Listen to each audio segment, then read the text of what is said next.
सुनेत्रा पवार होणार राज्याच्या पहिल्या महिला उपमुख्यमंत्री. संध्याकाळी 5 वाजता घेणार पद आणि गोपनीयतेची शपथ. सुनेत्रा पवार रात्रीच मुलगा जयसह बारामतीहून मुंबईत दाखल.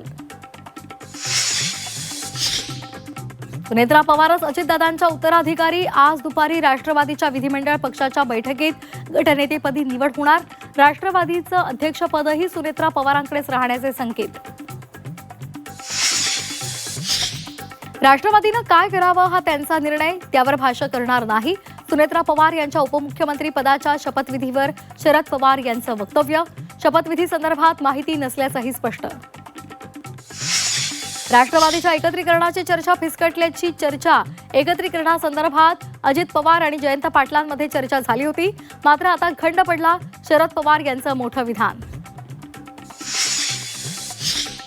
अर्थमंत्री अजित पवार यांच्या अकाली निधनामुळे मुख्यमंत्री देवेंद्र फडणवीसच यंदाचा अर्थसंकल्प मांडणार.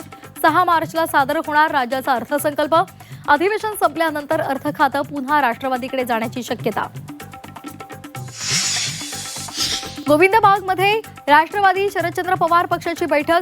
शरद पवार, सुप्रिया सुळे, रोहित पवार, युगेंद्र पवार उपस्थित.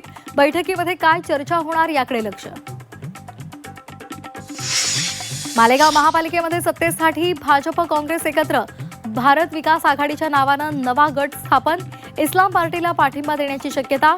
हिंदुत्वाच्या मुद्द्यावर तडजोड केल्याचा आरोप. ऐतिहासिक उंचीवर पोहोचलेल्या सोने आणि चांदीच्या दरात मोठी घसरण. चांदी 85,000 तर सोनं 25,000 स्वस्त.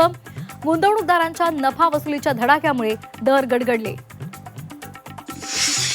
लाडक्या बहिणींसाठी मोठी बातमी. ई-केवायसी मध्ये चुका झालेल्या महिलांची पुन्हा पडताळणी होणार. प्रशासनाकडून पडताळणी प्रक्रियेला वेग. फेब्रुवारी ते मार्च दरम्यान राज्यावर अवकाळीचं संकट. जळगावसह राज्यातील काही भागात अवकाळी पावसाचा इशारा.